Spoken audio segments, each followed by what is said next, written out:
বাংলাদেশে নবী আসেনি, সাহাবিগণও আসেননি, যে অলিগণ এসেছেন তাদের মাজার শরীফে দোয়া করা যাবে কি না? ভাই, আমাদের দোয়া করার জন্য নির্দিষ্ট কোনো জায়গা আল্লাহ ঠিক করে দেন নাই। আল্লাহ বলেছেন ওয়াকালা রাব্বুকুম উদউনি আস্তাজিব লাকুম, তোমাদের রব বলেছেন তোমরা দোয়া করো, আমি দোয়া কবুল করব। আল্লাহ তাআলা দোয়া কবুল করবেন, ওয়াদা করেছেন। দোয়া কবুলের জন্য কোনো মাজারে যাওয়া এটা দোয়া কবুলের কোনো কিনা শর্ত না। হ্যাঁ, কিছু কিছু জায়গায় গেলে দোয়া করলে, ওই জায়গায় দোয়া করলে দোয়া কবুল হয়। সেই জায়গা কোনটা? একটা আছে আরাফাতের ময়দানে, আরাফাতের দিনে দোয়া কবুল হয়, হাদিসে আসছে। আরেকটা হলো তাওয়াফ করার সময় বাইতুল্লাহর ওই মাতাফের মধ্যে দোয়া করলে দোয়া কবুল হয়। আরেকটা হলো সাফা পাহাড়ে দাঁড়িয়ে সাই করার আগে দোয়া করলে দোয়া কবুল হয়। মারওয়া পাহাড়ে দাঁড়িয়ে দোয়া করলে দোয়া কবুল হয়। হাসান বসরি রাহিমাহুল্লাহ মক্কা এবং মদিনায় হজ এবং উমরা সংশ্লিষ্ট 15টি জায়গার কথা বলেছেন, যে জায়গাগুলোতে দোয়া কবুল হয়। এর বাইরে দোয়া কবুলের কোনো জায়গা আর কোথাও।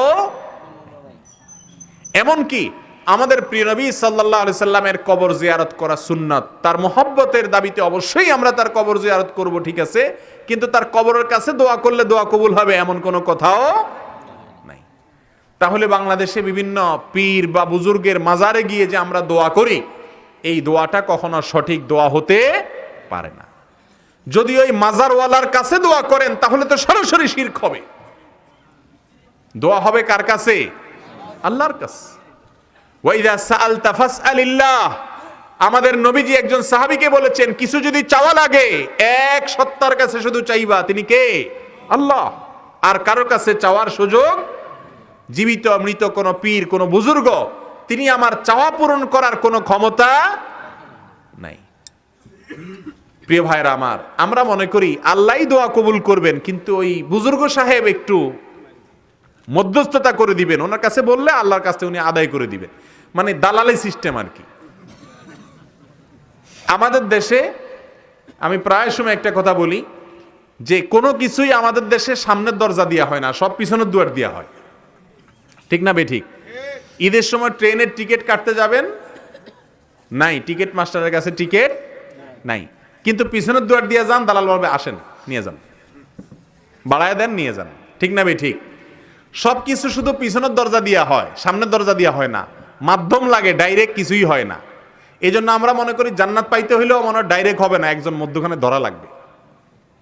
এই না ধারণা আমাদের অনেকের, বলে যে একজন তো ধরতে হবে। আল্লাহর কাছে কোনো দালালি চলে? দুনিয়ার মানুষের কাছে দালালি চলে, দুনিয়ার মানুষ দালাল পালে, আল্লাহ কোনো দালাল পালেন? হ্যাঁ, আল্লাহর নেককার বান্দা যারা আছেন অবশ্যই তাদেরকে আমরা ভালোবাসবো, তাদের অনুসরণ অনুকরণ করবো যতক্ষণ মতো তারা সুন্নাহ এবং কোরআন অনুযায়ী চলেন, চলতে বলেন। কিন্তু তাদের কাছে দোয়া করলে আমাদের দোয়া কবুল হবে এরকম মনে করো ভুল।